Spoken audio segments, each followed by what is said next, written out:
Bonjour à toutes et à tous et ravi de vous accueillir sur cette masterclass Comment préparer les jeunes diplômés aux attentes des entreprises à l'international. Je suis avec Christophe Boisseau de l'ESCE qui va se présenter dans très peu de temps et on va passer 45 minutes ensemble.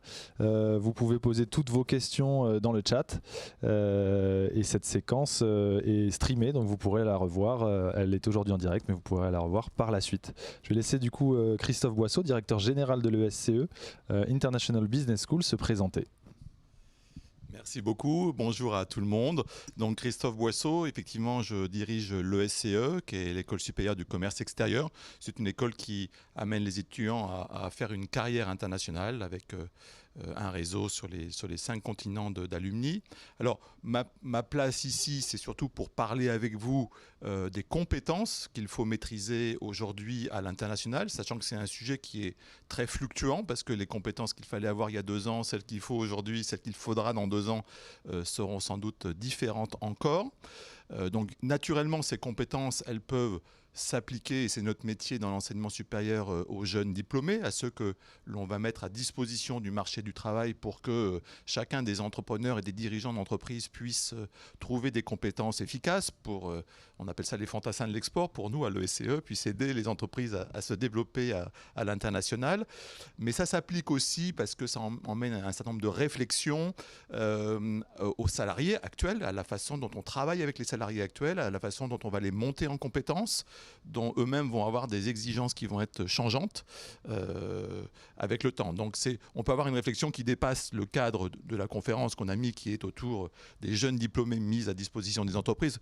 Plus globalement, c'est une réflexion sur les compétences à l'international aujourd'hui, la façon dont on les fait évoluer, dont on les utilise dans les entreprises pour le bien-être des entrepreneurs et des salariés eux-mêmes. C'est une question aujourd'hui. Voilà. Alors, je voulais peut-être rappeler quelques points de contexte parce que, comme je disais, tout ça est très mouvant et je pense que le Covid a encore accentué les choses. Alors, premier élément, la transformation digitale. C'est une évidence que de le dire, mais de génération en génération, les choses changent extrêmement vite et donc cela suppose cet apport du digital, naturellement, que ce soit dans le commerce, mais même dans le travail quotidien des salariés. Ça suppose de revoir les méthodes de travail. De revoir parfois les hiérarchies dans l'entreprise, de travailler en transverse. Ça emmène beaucoup de changements dans les comportements. Et puis, probablement aussi, pour les salariés, selon leur âge, selon leur génération, ils ont une capacité à adopter ces outils digitaux de manière très différente. Et donc, on va devoir, quand on est entrepreneur soi-même ou dirigeant, non pas rechercher des compétences identiques pour remplacer des compétences qui partiraient, mais de se dire comment on fait une complémentarité dans une équipe entre des gens qui ont une forte expérience sur leur métier, mais sont peut-être moins digitaux, et des jeunes qui auront cet apport plus digital, plus sur des nouvelles problématiques dont on va parler par exemple juste après avec le RSE, et qui vont faire que l'équipe sera complète et efficace, non pas par un ensemble d'individualités, mais un groupe qui va être complémentaire. Et ça, c'est vraiment nouveau dans la mesure dans la façon de mesurer la performance d'une équipe. Elle n'est pas tant uniquement individuelle que collective dans sa capacité à répondre aux besoins de l'entreprise et des entrepreneurs. Le deuxième sujet, bien entendu, RSE, développement durable. Ça, c'est incroyable à quelle vitesse on évolue rapidement là-dessus. Un exemple à l'ESCE, les mémoires de fin d'année, ce qu'on appelle les mémoires de fin d'année en 5e année pour les programmes grandes écoles. En 2018, il y avait 25% des mémoires qui portaient sur des sujets RSE. On est à 52% à la promotion qui sort.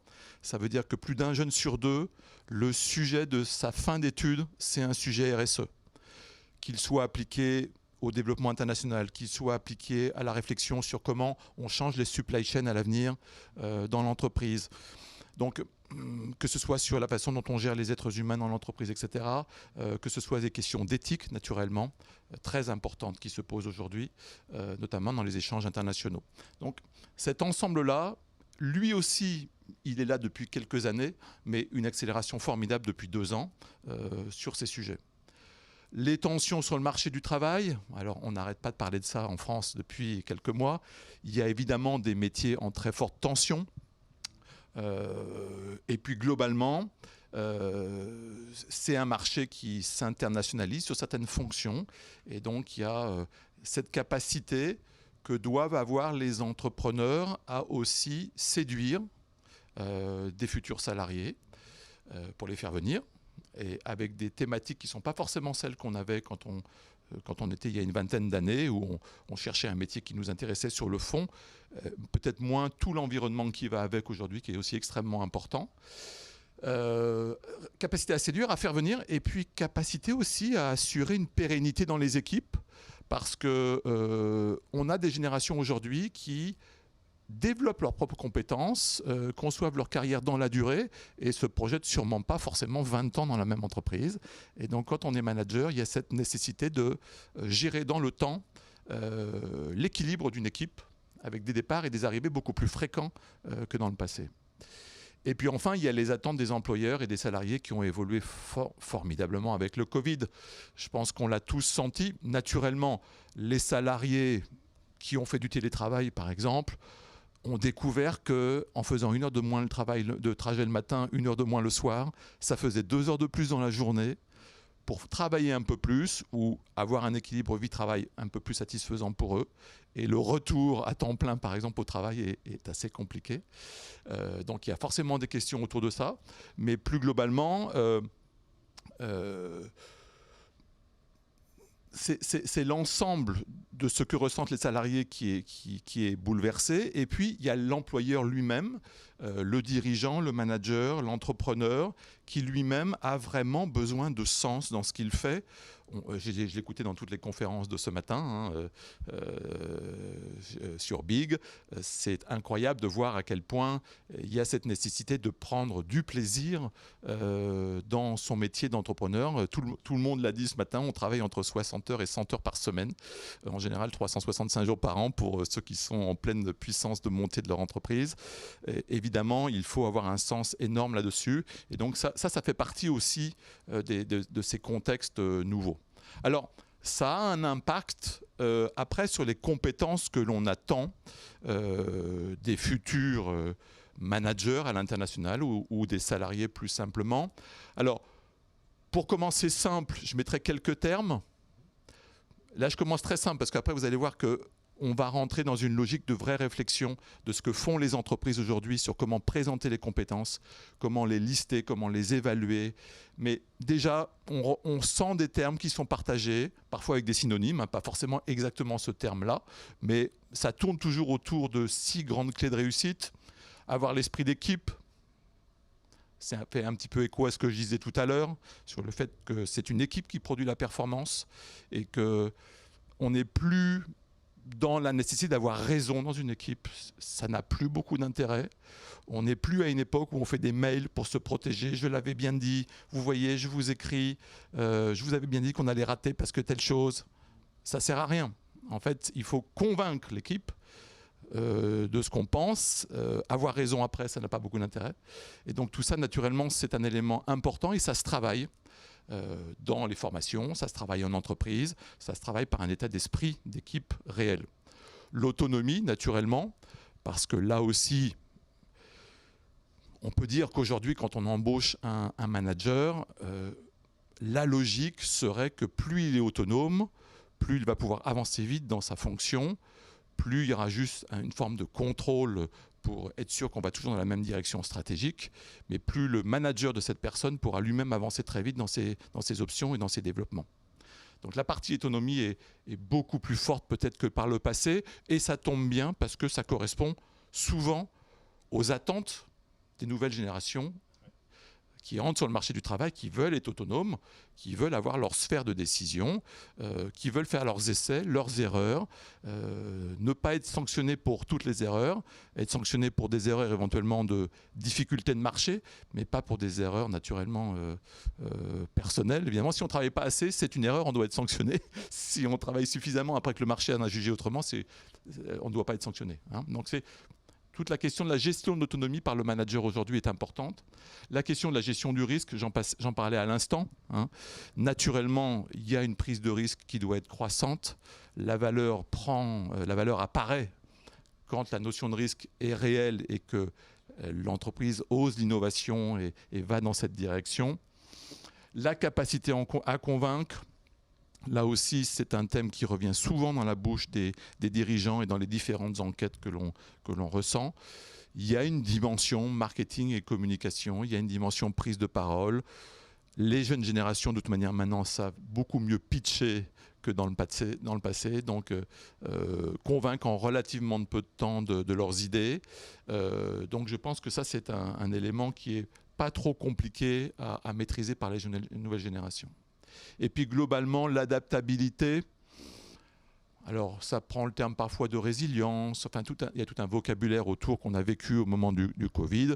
Et là, il est évident que tout changeant très vite, le digital étant très fort, les interconnexions internationales étant de plus en plus fortes, l'adaptation est permanente. Naturellement, on fait des plans stratégiques, donc ça c'est toujours très intéressant parce qu'on fait toujours des plans stratégiques à l'entreprise entre 3 et 5 ans, comme on le faisait il y a 20 ans, alors qu'il faudrait être Madame Irma maintenant pratiquement sur les marchés pour savoir exactement ce qui va se passer dans 3 ou 5 ans. Donc les plans stratégiques sont toujours des éléments essentiels qu'on travaille dans les entreprises, mais avec une capacité à les modifier d'année en année beaucoup plus forte, une capacité à réinterroger ces plans qui est très importante. Donc, par rapport à tout ça, j'allais dire, c'est une synthèse assez simplifiée sur ces 6 termes clés. Finalement, quand on regarde la façon dont les entreprises et les fonctions RH hiérarchisent des compétences, les présentent, on retrouve souvent 3 gros ensembles de compétences que sont les hard skills, donc les compétences techniques, les compétences métiers, les soft skills, les compétences plus individuelles et plus liées à l'individu, plus transverses.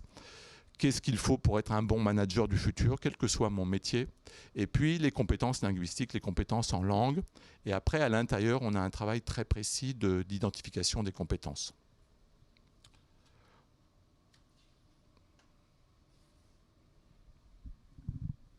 Merci beaucoup Christophe pour ce propos introductif. Donc effectivement, des points de contexte qui nous permettent de montrer qu'on a des impacts aujourd'hui très forts en fait, sur les profils recherchés à l'international. Et peut-être la première partie de cette conférence, est-ce que vous pourriez nous parler de l'international qui s'impose à tous les niveaux? Qu'est-ce qu'on entend par là? Très bien. Alors là aussi, on va faire un petit schéma assez simple, sachant que c'est très difficile de dire voilà le point 1, le point 2, le point 3, le point 4, parce qu'en fait tout boucle en permanence, tout est interrelié. Alors je commence par l'excellence dans la pratique des langues étrangères. C'est une banalité de le dire que pour travailler à l'international, c'est bien de maîtriser les langues, mais on est loin d'être à l'optimum aujourd'hui. C'est important pour négocier, évidemment, dans le monde des affaires, mais ça c'est une évidence, mais tout simplement pour interagir avec les autres. On a parlé tout à l'heure du pouvoir de conviction, des relations humaines qui sont maintenant beaucoup plus importantes, des relations interpersonnelles dans la capacité à générer des affaires et du développement. Et puis aussi, je pense que quand on arrive dans un pays, quoi qu'il arrive, même si on peut tous parler en anglais, en général à la fin d'un bac plus 3 ou d'un bac plus 5, tout le monde peut très bien parler en anglais, avoir une deuxième, une troisième, voire une quatrième langue, comme c'est le cas à l'ESCE, puisqu'ils peuvent faire jusqu'à 4 langues, même si on n'a pas un niveau totalement fluent sur les 4 langues, on en sait suffisamment pour faire plaisir à son interlocuteur, être capable d'avoir des échanges avec lui, au moins de comprendre ce qu'il vous dit dans sa langue, et ça fait une différence énorme au niveau des relations interpersonnelles. Donc ça, c'est très important.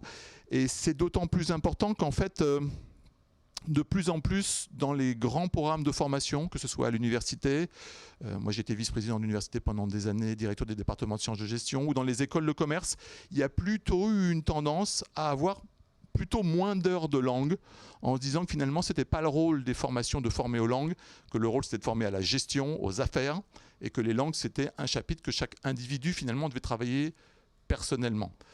Bon, je pense que ça fait partie du portefeuille de compétences qu'on doit aider à développer chez les étudiants, d'autant qu'en France, au collège et au lycée, on a plutôt tendance à avoir une approche des langues par l'écrit. On n'a pas des groupes de taille suffisamment petites pour vraiment prendre la parole et faire en sorte que le futur salarié est totalement à l'aise dans la langue, même s'il a un accent à couper au couteau, ce qui n'a aucune importance. Dans les affaires, on travaille avec des nationalités qui ont des accents terribles, mais justement, il faut comprendre ces différents accents, il faut soi-même être à l'aise, ne pas avoir peur de cette barrière. Donc c'est un élément presque évident de le dire, mais quand on regarde la réalité des CV disponibles sur le marché du travail aujourd'hui, on est loin d'avoir une génération totalement bilingue ou trilingue. Maîtriser tous les codes culturels et interculturels. Alors ça, je crois que c'est particulièrement intéressant naturellement parce que c'est toujours bien de connaître le monde et la façon dont les gens travaillent, mais j'allais dire commercialement le plus important c'est d'être capable d'assurer une pérennité dans la relation, parce que quand on fait un impair culturel, finalement on peut mettre fin à une relation d'affaires qui aurait pu durer peut-être 10 ans de plus et qui va trouver fin, alors on en trouvera une autre, ok, mais développer une entreprise, c'est pas conquérir one shot des clients, c'est se faire une clientèle, rassurer, avoir une dimension éthique, travailler dans la durée, et ça suppose et ça intègre l'intégration des codes culturels du pays et de la façon dont les gens travaillent. Donc on n'aura pas la même relation avec les différents pays du monde. Et je le dis souvent, on est très loin de les 10 leçons pour bien travailler avec un Chinois. Ça, c'est les gens d'articles qui m'insupportent, comme si en 10 minutes, en lisant un article, on pouvait savoir comment travailler avec un Chinois. Et comme si d'ailleurs la Chine était un ensemble homogène, ce qui n'est pas du tout évident. Donc ça se travaille dans la durée. Dans les écoles, souvent on a des programmes sur 1 an, 2 ans, 3 ans, 4 ans ou même jusqu'à 5 ans où on travaille sur cette dimension-là.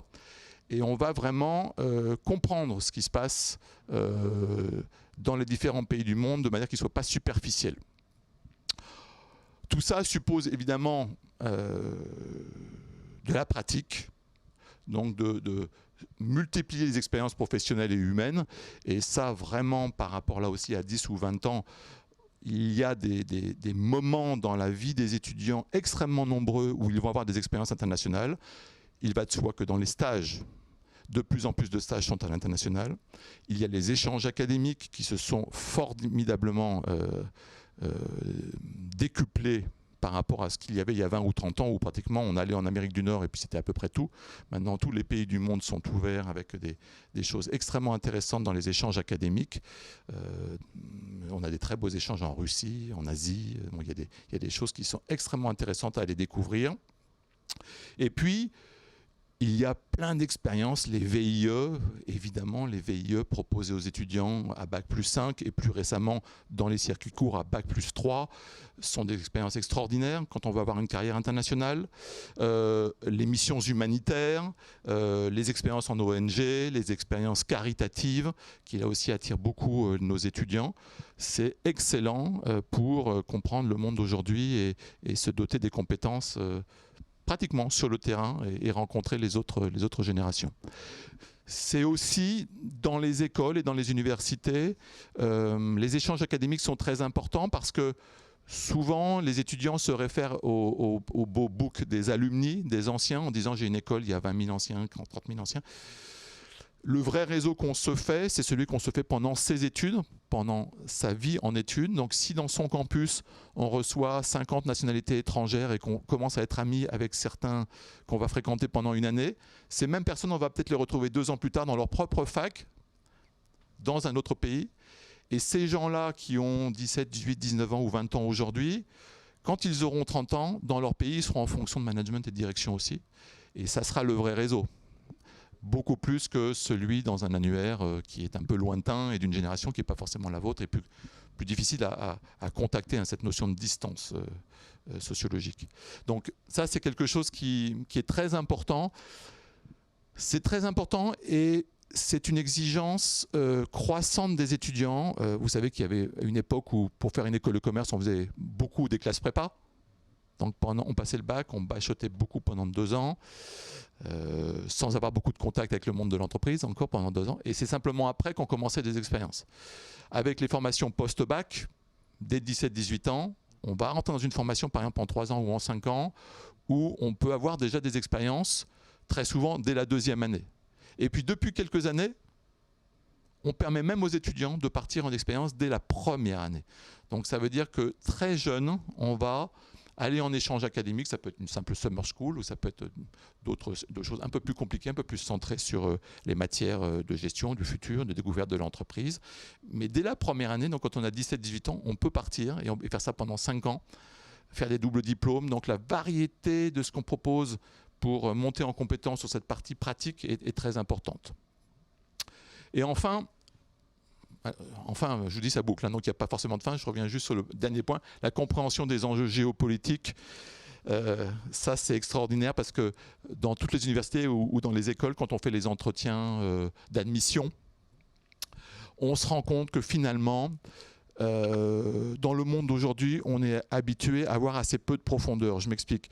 Quand on veut se renseigner sur une actualité, on prend son appli, Le Parisien ou un autre titre, et on regarde les titres. Ça va très vite et en 4 minutes, on pense avoir compris ce qui se passe dans le monde en lisant les titres. Alors évidemment, en pratiquant comme ça, on n'a jamais de profondeur en fait, de connaissance de la géopolitique. Et donc notre rôle dans les institutions de formation du supérieur, c'est de donner cette profondeur. Par exemple, nous on a développé un cours de géopolitique. Toutes les semaines, il y a une vidéo de 20 minutes sur un élément essentiel qui se passe dans le monde. Qu'est-ce qui se passe, par exemple, en Crimée, sur le port de Sébastopol? Ah, alors les étudiants se disent « Ah, Sébastopol, c'est pas le boulevard Sébastopol à Paris, je ne savais pas qu'il y avait un port qui s'appelait Sébastopol. » Pourquoi ce port est extrêmement important pour la Russie, pour l'accès aux mers chaudes? Ah, ok. Et petit à petit, on va mettre de la chair, de la profondeur dans la connaissance du monde. Derrière, naturellement, après la vidéo de 20 minutes, ils ont un échange dans la semaine en hybridité avec un enseignant qui va répondre à leurs questions.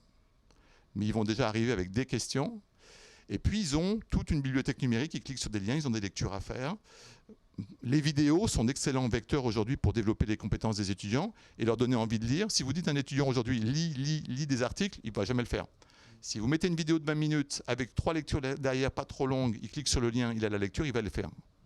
Donc, voilà, il faut trouver des moyens de monter en compétences des salariés, des étudiants, qui soient ludiques, pas ludiques pour s'amuser, ce n'est pas des jeux, mais qui permettent d'aller jusqu'à la profondeur dont on a besoin pour comprendre le monde.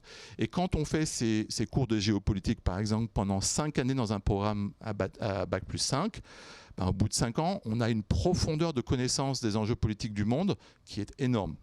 Voilà. On fait la même chose pour ce qu'on appelle le Forum des Humanités. On peut faire la même chose pour ce qu'on a dans les écoles et dans les universités, sur ce qu'on appelle les Doing Business In, savoir travailler avec tel ou tel pays.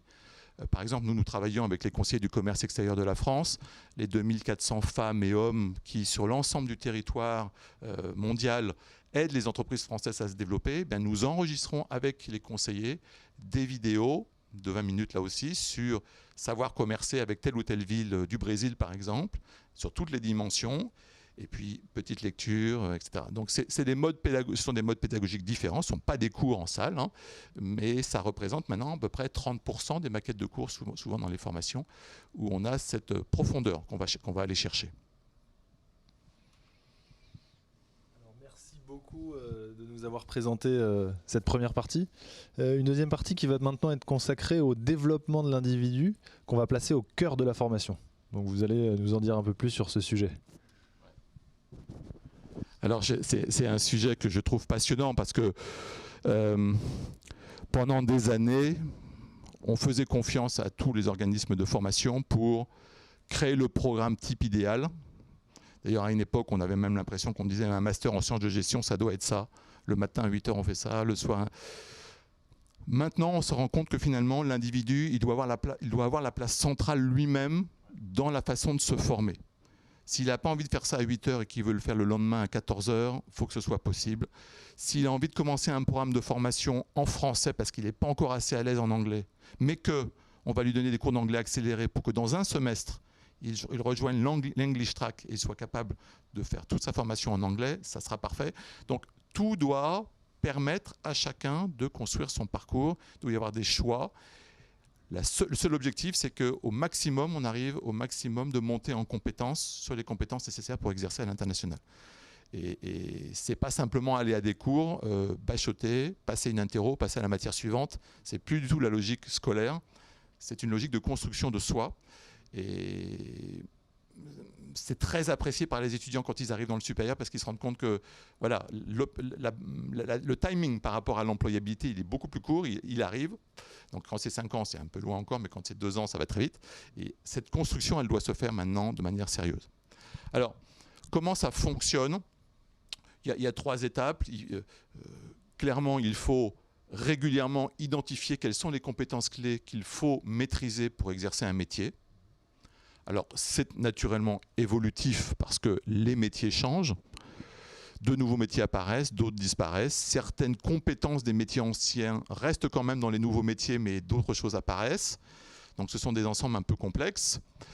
Dans ces compétences, donc j'en parlais tout à l'heure, il y a 3 grands ensembles. Il y a des choses un peu variées. Il y a les hard skills, donc les compétences métiers, qui naturellement vont être différentes selon les métiers. Pour exercer des métiers dans la finance ou dans le contrôle de gestion, on va être sur des ensembles de compétences assez différents de quand on est sur du marketing, du développement commercial, le monde du développement. Et encore autre chose si on va être dans la supply chain. Des compétences, après hard skills, soft skills, donc ces fameuses compétences individuelles qu'on doit travailler, qui là sont davantage transverses parce que l'idée c'est d'être un manager du futur, être capable de l'idée des équipes, de leur donner envie de se dépasser. Et là c'est à peu près, quand on regarde ce qui se passe dans les entreprises, dans les référentiels compétences des grandes entreprises et même des startups, j'en parlerai tout à l'heure, on retrouve des choses communes à tous les métiers en fait, sur les compétences individuelles. Et puis il y a les compétences linguistiques. Donc identifier des compétences clés par spécialisation. Alors, en France, depuis 3-4 ans, il y a eu énormément de réflexions là-dessus. Nous, on a une équipe de recherche qui a travaillé avec des startups comme Praditus ou comme Aware et qui ont développé un référentiel de compétences avec nous. Alors, comment ça se construit ? Ça se construit avec des entreprises. Par exemple, je sais que nous, on a travaillé avec Orange, avec Sodexo, avec des banques et des assurances, avec Safran, avec Hertz, soit nous directement, soit les startups qui travaillent avec nous, pour que ces entreprises, qu'elles soient startups, entreprises moyennes ou de grande taille, liste avec nous quelles sont les compétences attendues pour exercer à l'international. Ce qu'il faut avoir pour réussir dans ces métiers-là, de manière évolutive, évidemment ça évolue, mais pour partir de choses réelles. Et naturellement, ces choses après sont testées par nos enseignants-chercheurs sur des échantillons représentatifs et font l'objet de publications dans des revues cotées. Bon, c'est devenu très technique, hein. On est loin des 6 termes que j'ai cités avant exprès pour introduire et pour montrer la pensée générale. Là, on est dans une approche qui est j'allais dire scientifique au sens où on fait émaner des compétences et puis on va les tester sur des échantillons et on va regarder si effectivement c'est les attentes des entreprises d'aujourd'hui et on en tire des conséquences sur des référentiels de compétences.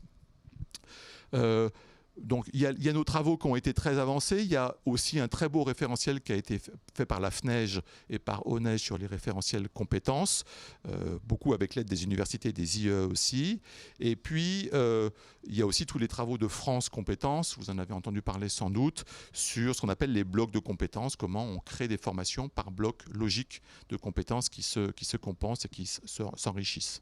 Donc ça c'est le premier point, identifier des compétences. Alors, j'ai amené un passeport compétences. Alors là, c'est une version papier pour pouvoir le montrer, en parler avec des gens. Naturellement, aujourd'hui, tout est en digital, hein. Il y a des liens qui permettent à chaque étudiant de suivre ses compétences. On n'est plus sur des feuilles de notes où je dis tiens, en première année, j'ai eu 14 en marketing et 12 en finance. Ça, ok, ça existe toujours, mais ça n'a pas beaucoup d'intérêt pour les étudiants et pas, encore moins pour les employeurs. En revanche, le référentiel de compétences, il est en numérique, ils peuvent suivre sur des petites barres à 5 positions où ils en sont sur chaque compétence, où est-ce qu'ils ont été très bons, où est-ce qu'ils sont encore en retrait. Et ils vont pouvoir les travailler de 2 manières. Bien sûr, en allant travailler celles sur lesquelles ils sont particulièrement faibles. Par exemple, on peut détecter que chez un étudiant, après plusieurs mises en situation, il a un peu de mal à prendre une décision éthique. Alors ça se mesure, on a des batteries d'exercices. Évidemment, c'est important parce que l'éthique, ça suppose des impacts sur la vie de l'entreprise, sur l'image de marque. Et donc, on doit travailler sur cette compétence. Et à l'inverse, un étudiant peut être très, très brillant déjà sur 3 ou 4 compétences. Mais on ne va pas lui dire ne le travaille pas. Au contraire, on va lui dire comme un très bon tennisman, tu es déjà très bon là-dessus, va encore plus loin, tu seras le meilleur sur ces compétences-là. Et on va lui faire travailler ses compétences. Alors, je voulais juste vous lire des exemples pour vous montrer que ça n'a rien de théorique. Si je prends les savoir-faire à l'international, donc là, on est sur les hard skills. Il y a des référentiels de hard skills. Par exemple, il y a une grande première, ce qu'on appelle métacompétence, qui est la compréhension des affaires. Est-ce que je vais être capable de comprendre les affaires dans le monde qui est celui d'aujourd'hui? Et à l'intérieur, il y a des sous-compétences comme comprendre les enjeux géopolitiques contemporains et interpréter l'actualité. Est-ce que je sais faire ça? Est-ce que j'ai le recul nécessaire? Est-ce que quand je vous donne un article du Gorafi, vous ne pensez pas que c'est un article du Figaro et du coup vous en tirez des conséquences alors que c'est une blague? Et ça, il faut voir que c'est pas évident, c'est pas naturel, parce que on a une lecture de l'information aujourd'hui, on a très confiance dans tout ce qui est écrit, et il faut vraiment aider les générations à comprendre que il faut aller voir la source, que c'est, etc. C'est qu'un exemple, parmi toutes les compétences, j'en ai pris quelques-uns. Concevoir une offre d'exportation, naturellement, dans la compréhension des affaires, comment on conçoit cette offre, en fonction de quoi. J'ai pris d'autres exemples avec identifier les principaux facteurs de sélection d'un marché dans un contexte international. Comment je vais faire cette sélection? Sélectionner les différents modes d'entrée à l'export. Bon, vous voyez, là, tu es témoin, Paul, de la longueur de la liste, parce qu'en fait, il y a à peu près 5 métacompétences. Déjà, chaque métacompétence, 6 ou 7 compétences à maîtriser. Sélectionner des dispositifs de gouvernance pour gérer une relation à l'export. Maîtriser la gestion de projet à l'international, etc. Chacune de ces compétences fait l'objet naturellement dans les programmes de formation d'actions pédagogiques. Il y a des cas, il y a des mises en situation, il y a des exercices. Et puis derrière, on va aussi faire ça dans l'entreprise et évaluer les mêmes critères dans l'entreprise quand on est en stage, par exemple. Donc, ce n'est pas simplement en cours. Voilà. Ça, c'est pour ce qu'on appelle les métacompétences métiers, les hard skills. Et après, il y a tout le travail sur les soft skills. On est toujours dans identifier. Aujourd'hui, avec les entreprises avec lesquelles on a travaillé et avec notre équipe de recherche, on a identifié 5 métacompétences. Chacune composée de 4 ou 5 compétences aussi qu'on va travailler individuellement avec ce qu'on appelle des assessment centers et des development centers. Assessment centers, ce sont des endroits où individuellement on va évaluer les compétences de l'étudiant, toutes celles qu'on va citer, par des jeux, des mises en situation, etc. Et puis development center, par rapport à ces résultats, on va lui dire, toi, il va falloir que tu travailles plutôt telle compétence dans tel groupe, et on va faire du sur-mesure. Tout le monde n'aura pas le même cours à la même heure. Les étudiants auront des cours dont ils ont besoin pour développer les compétences sur lesquelles ils sont les plus faibles ou au contraire les plus fortes. Alors je prends des exemples de savoir-être, de soft skills. Il y a se gérer soi-même, dans laquelle on trouve être orienté résultat, ce qui n'est pas toujours le cas parce que des fois on peut prendre le parti de son équipe et oublier l'objectif qui est au bout. Il y a rester ouvert au feedback. Alors ça, c'est une compétence extraordinaire qu'on doit travailler avec les étudiants parce que ce n'est pas naturel d'entendre un feedback. Et surtout pour les nouvelles générations qui sont des gens très convaincus, à qui il faut beaucoup expliquer les choses, beaucoup les convaincre. Et donc quand on leur fait des remarques, il faut qu'ils comprennent l'intérêt de ces remarques dans la montée en compétences. Ils peuvent les remettre en question d'ailleurs, ce n'est pas du tout de prendre ça comme une parole d'évangile, mais c'est être capable de dire j'écoute la façon dont les autres interprètent mon travail. Je ne prends pas forcément tout à 100%, mais déjà au moins j'ai l'écoute et je travaille dessus. Donc ces compétences se travaillent naturellement. Donc j'ai dit se gérer soi-même, c'est un premier soft skill qui est très important. Je vous ai cité 2 exemples, il y en a plein d'autres. Gérer les autres, écouter attentivement. Donc ça c'est très intéressant parce que l'écoute attentive, pas simplement être inactif, c'est parfois quand on est manager, être capable, même si on n'y croit pas, de prendre le parti d'une opinion différente et d'abonder dans son sens pour creuser cette piste et aller découvrir ça et après l'intégrer ou pas, mais parce que le dirigeant reste responsable de sa décision, mais au moins pour explorer des pistes complémentaires ou différentes. Et puis établir, par exemple, et entretenir des relations interpersonnelles. on en parlait tout à l'heure avec la force du relationnel dans les relations commerciales. Comment on crée ce lien, comment on le développe, comment on joue franc jeu, comment on se fait des amitiés de 25 ans qui vont être très profitables. Voilà, ça se travaille aussi naturellement. Donc j'ai parlé de se gérer soi-même, gérer les autres. Il y a d'autres métacompétences dans les soft skills, comme par exemple délivrer des résultats exceptionnels. Ça passe sur la provocation de l'innovation. Quel process, moi, en tant que créateur, dirigeant, manager, quel process je mets en place pour générer de l'innovation dans mon organisation? Ça se passe comment? Quel est le circuit? D'où ça peut venir?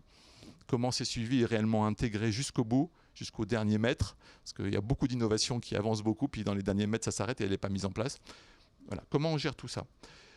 Et puis, il y a tout ce qui est culture et développement durable. Alors ça, c'est extrêmement important pour les générations actuelles. Comprendre les autres cultures, favoriser la durabilité, favoriser un environnement inclusif, ça c'est très important. Les générations actuelles, pour rester dans une entreprise, ils sont très attentifs à ça. Alors là aussi, c'est très technique, je ne vais pas rentrer dans les détails parce que ça se mesure de manière très précise. Et ça permet, voilà, finalement pour un étudiant qui peut sortir d'une formation, il va avoir un portefeuille comme ça où il sait son niveau sur tout. Il aura un lien qui permet d'envoyer ses meilleures compétences à son employeur futur. Donc au moment où il rencontre son employeur, plutôt de dire voilà mon relevé de notes et voilà quel diplôme j'ai eu, concrètement, on sait ce que l'étudiant sait faire, on sait où il l'a déjà fait, dans quelle situation, est-ce que c'est en stage, pas en stage, etc. Donc pour l'employeur, évidemment, c'est des motifs de discussion et de connaissance de l'autre qui permettent de recruter des bonnes compétences. Et puis dernièrement, compétences linguistiques, on en a déjà parlé, j'y reviens pas. Donc développer les compétences spécifiques de chacun en travaillant sur ses points faibles et ses points différenciants. Et puis sans cesse évaluer, se remettre en question, voir comment on a progressé. S'il y a des endroits où on n'est pas bon, se remettre dans une situation où on n'a pas été bon pour réaffronter la situation différemment, pour progresser là-dessus. Et bon, voilà. Mais vous imaginez qu'il faut des outils intelligents pour mesurer tout ça, parce que je me souviens d'une époque dans les écoles où tout le monde disait ah oui, prendre la parole au public, mais on le fait très bien, hein, parce que de toute manière, en exposé, ils prennent la parole. Oui, mais dans les exposés, d'abord, on a tout préparé. Deuxièmement, dans ceux qui parlent, sur les 6 qui sont sur l'estrade, il y en a 2 qui parlent. Les 4 autres, est-ce qu'ils ont vraiment développé leurs compétences? On n'en sait rien. Donc on n'est plus du tout dans ce système-là. On est dans des outils où chacun peut avoir ses évaluations en propre, c'est personnel, personne ne le voit. Il travaille ça dans des centres d'évaluation, on le fait ensemble, et puis il progresse progressivement là-dessus, tranquillement, pour être, j'appelle souvent ça être à l'aise après dans sa fonction, parce que ce qu'il faut pour bien l'exercer, c'est prendre plaisir, être à l'aise, avoir un sentiment de légitimité, hein, c'est ce que disent beaucoup des entrepreneurs, j'ai besoin d'être légitime, de me sentir légitime, donc ça c'est quelque chose qu'on travaille. Voilà sur cet aspect passeport des compétences. Peut-être on peut, parce que je regarde le timing, je ne veux pas qu'on déborde trop. À la troisième partie, merci beaucoup pour ce long laïus très intéressant sur les compétences qu'on doit identifier, faire évoluer et vraiment développer. Une troisième partie et une dernière partie sur les nouveaux modèles finalement de formation en management pour une employabilité accélérée. Comment du coup accélérer son employabilité? On vous écoute. Alors, là, à nouveau, on est dans un monde de la diversité. À une époque, on sortait du bac, on avait des choses assez claires, il n'y avait pas beaucoup de choix. Maintenant, il y a des programmes dans tous les sens, il y a des bachelors, il y a des BB, il y a des masters, il y a des formations qui sont en 5 ans mais qui ne sont pas masters, il y a des MSc. Bon, c'est très compliqué de trouver. Alors, j'ai fait une petite pyramide toute simple pour vous rappeler, évidemment, une place assez forte des formations à Bac plus 5. Pour quelles raisons? Parce que quand on écoute les employeurs et quand on regarde les tables de salaire et de capacité à exercer des fonctions de management, c'est Bac plus 5 l'optimum. Quand on rentre vers le PhD DBA, on est plus vers de la recherche, etc. On n'a pas forcément des salaires plus élevés qu'à Bac plus 5 et pas forcément des équipes à encadrer plus gros, c'est plutôt plus petit. En dessous, c'est moins aussi. Donc, l'optimum reste quand même au milieu, ces formations à Bac plus 5, qu'elles soient post-prépa ou post-bac, parce qu'on a pris 5 ans pour développer toutes les compétences dont on a parlé. Et il faut bien ça pour aller au bout de la démarche. Donc voilà, ça c'est des éléments importants. Pour les carrières internationales, naturellement, c'est souvent complété par des vraies expériences post-formation. Un VIE, j'en parlais tout à l'heure. Faire une formation internationale à Bac plus 5 plus un VIE, c'est génial pour avoir une carrière internationale. C'est évident que c'est la voie royale. Donc il faut vraiment en parler. Se sont développées depuis d'autres formes. Alors les BBA, donc qui sont les bachelors en business administration, mais qui sont des formations à bac plus 4 et qui sont dans une approche, c'est une vision très anglo-saxonne de la formation. Donc il y a énormément d'échanges à l'étranger, beaucoup de départs. C'est du bac plus 4, c'est un peu plus généraliste que des spécialités de bac plus 5 très normées sur des métiers. Donc on reste sur des généralistes, mais souvent les gens qui font du bac plus 4, à l'issue, font une formation de MSc, un Master of Science, une 5e année pour se spécialiser. Donc finalement, la plupart montent aussi à bac plus 5. Et puis, on a les formations à bac plus 3, qui ont été conçues au départ pour dire, vous ne vous projetez pas dans des études relativement longues et un petit peu académiques, vous voulez rentrer dans le concret très rapidement, avoir une formation à 3 ans et aller travailler. Le concept est excellent. Le problème, c'est qu'après, quand on regarde ce que deviennent les étudiants, 70% vont faire un master. Donc en fait, ils font un bout, parce qu'ils ne sont pas très sûrs d'eux au début de se dire je vais faire des études longues. Ils font un bout pour se dire si ça me plaît, je continuerai. Mais la réalité, c'est qu'on sort en pourcentage finalement beaucoup de gens qui vont poursuivre leurs études et relativement moins de gens qui rentrent directement sur le marché du travail. Alors ça peut évoluer, puisque vous le savez, le VIE circuit court vient d'être lancé il y a quelques mois, et donc on a des VIE maintenant qui sont offerts aux étudiants de bac plus 3. Donc peut-être que grâce à ces VIE, par exemple à l'international, à bac plus 3, on aura des étudiants qui auront envie réellement de travailler et peut-être plus tard, 3 ou 4 ans plus tard, de reprendre leurs études, faire un MBA ou quelque chose avec une vraie expérience professionnelle, peut-être même 10 ans plus tard. Autres éléments, se sont beaucoup développés des complémentarités entre les formations, ce qu'on appelle les doubles diplômes. Alors ça peut être des doubles diplômes, par exemple avec une école d'ingénieur, on en propose à l'ESCE, on fait 4 années à l'ESCE, 2 années à l'ECE, l'école d'ingénieur, et on sort avec les doubles diplômes. Beaucoup de formations sont interdisciplinaires. On peut faire des doubles diplômes entre une école de commerce et une école de relations internationales, de la diplomatie. Là aussi, on peut avoir 2 diplômes.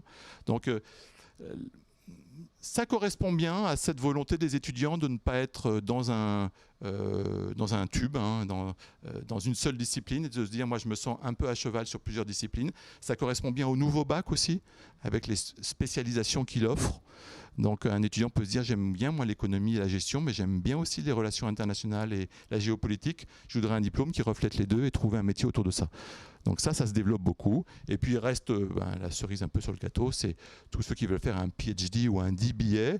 Alors le DBA, c'est une thèse très professionnelle. Beaucoup de gens en entreprise se disent finalement, allez, j'ai 35, 40, 45, j'ai une très bonne expérience d'entreprise. J'avais qu'un bac plus 3 ou un 4 et un 5. J'aimerais bien aller jusqu'à faire une thèse professionnelle dans mon entreprise, mettre en place une vraie démarche de recherche et en tirer des enseignements pour mon entreprise. Je vais avoir un bac plus 8 professionnel, une thèse professionnelle. Et si je me sens un peu plus académique, je vais faire même un PhD, un doctorat, et faire une thèse réellement avec là un background de littérature que je vais aller chercher, bien travailler ma question. Quand je dis que c'est un peu académique, j'exagère parce que dans les sciences de gestion, nos éprouvettes à nous, ce sont les entreprises. Donc, on va aller expérimenter dans des entreprises. Donc, on ne devient pas des professeurs fous pétés dans son coin. On est en relation avec des entreprises, on regarde comment elles pratiquent et on en tire des enseignements pour la recherche. Donc, c'est très passionnant. Surtout que vient de se développer ces dernières années le doctorat européen et que maintenant, on peut faire son doctorat dans un pays qui n'est pas le sien, soutenir dans un autre pays, avoir des maîtres de thèse séparés et obtenir un diplôme qui montre qu'en fait on l'a fait à cheval sur plusieurs pays. Et donc on est très international, y compris dans son doctorat. Voilà un petit peu pour l'échelle. Après, il y a plein d'autres choses autour. Mais c'est les principales sorties de nos systèmes de formation mis à disposition des entrepreneurs et des dirigeants aujourd'hui. Très bien. Donc il nous reste effectivement plus beaucoup de temps. Est-ce que vous voulez faire une conclusion sur tout ce qu'on vient Oui, bien sûr. Alors, petite conclusion, je pense que là, on est en post-Covid. Je suis ravi de voir, il y a eu un certain nombre de salons qui ont, je ne citerai pas de marques parce que c'est pas, on ne va pas parler de marques, mais un certain nombre de salons qui ont réouvert en présentiel. Il y a une foule incroyable qui se presse sur les salons pour voir quelles sont les écoles de l'international, comment on peut rentrer dans les écoles, quelles sont les carrières. Donc il y a une forme de rebond. Après 2 années où on s'est tous cloîtrés chez nous, il y a une forme de rebond. Et donc ça, c'est très intéressant, c'est très encourageant. Et puis deuxièmement, je trouve que faire des études réellement internationales, c'est forcément gagner une forme de liberté. Si un pays va un peu moins bien au niveau de l'employabilité d'une année, on peut aller dans un autre, on peut aller découvrir d'autres cultures, donc c'est des carrières qui sont toujours passionnantes. Et du coup, je pense que de plus en plus d'étudiants vont vouloir travailler sur ce type de compétences. Merci beaucoup Christophe. Merci.